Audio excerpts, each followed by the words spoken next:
नमस्कार।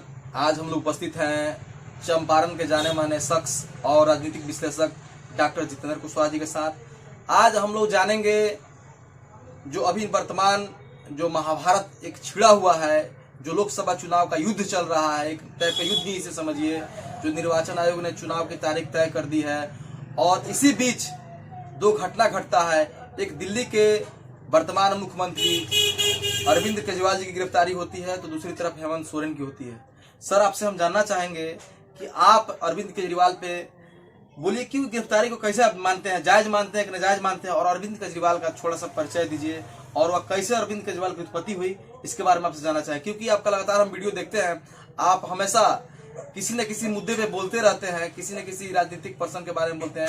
सर, आज आप केजरीवाल के बारे में बताइए। देखिए उत्तम सहनी जी, आप एक सोशल व्यक्ति हैं और पॉलिटिकल चीजों पर भी आपकी नजर लगातार रहती है।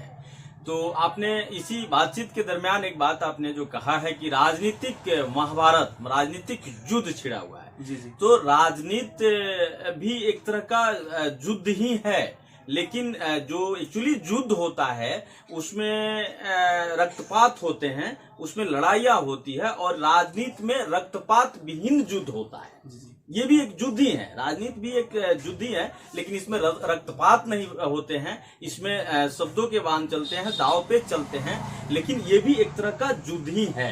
तो ये लोकसभा की रणभेरी बच गई है। और आपकी जो चिंता है कि दो राज्यों के मुख्यमंत्री अभी गिरफ्तार कर लिए गए हैं, तो ये ईडी के द्वारा गिरफ्तारी हुई है। मनी लॉन्ड्रिंग या फिर शराब आबकारी घोटाले में अरविंद केजरीवाल की गिरफ्तारी हुई है और हेमंत सोरेन की गिरफ्तारी हुई है। दोनों इस वक्त इस समय जेल में हैं, और ये एक मतलब भारतीय जनता पार्टी अभी सत्ता में है, इसलिए सत्तासीन पार्टियों के ऊपर आरोप लगना निश्चित रूप से तय है कि सत्तासीन पार्टियों के ऊपर आरोप लगेगा।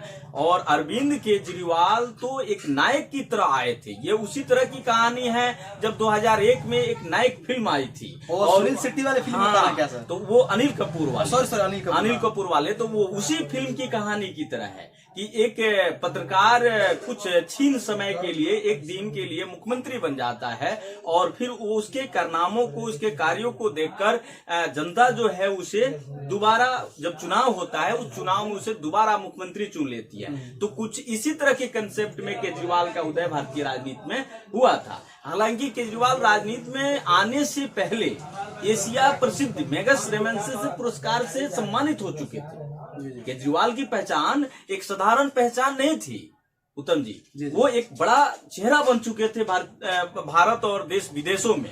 तो उसके बाद वो अन्ना के आंदोलन में, जब अन्ना के आंदोलन हुआ, कांग्रेस सरकार के भ्रष्टाचार के नीतियों के खिलाफ जब उनका एक आंदोलन अन्ना हजारे का हुआ, उसमें इनकी एक टीम शामिल थी। फिर उसी आंदोलन से इन्होंने राजनीति की तरफ रुख किया, और इन्होंने अपना जो है राजस्व के उच्चाधिकारी थे उसका पद छोड़कर राजनीति में आए।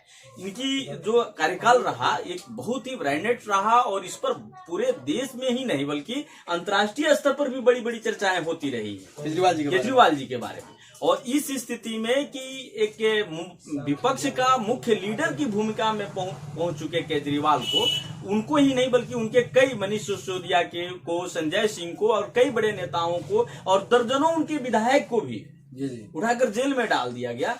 तो ये एक तरह से विपक्ष विहीन चुनावी प्रक्रिया को करने का जो ईडी ये एक तरह से काम कर रही है, ईडी पर भी बहुत सारा का आरोप लग रहा है कि ये भारतीय जनता पार्टी या उससे समर्थित सरकार के द्वारा प्रायोजित होकर ये सब कर रही है। तो ये एक तरह से भारतीय राजनीति के लिए, लोकतंत्र के लिए खतरा है।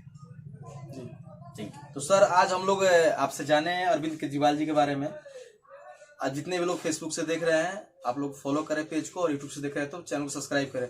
इसके बाद आपको हेमंत सोरेन का वीडियो हम लोग डालेंगे, हेमंत सोरेन के बारे में, और हेमंत सोरेन का परिचय देंगे, वह कैसे फंसे और क्या सीधे झारखंड की राजनीति की चर्चा करेंगे। तब तक के लिए धन्यवाद।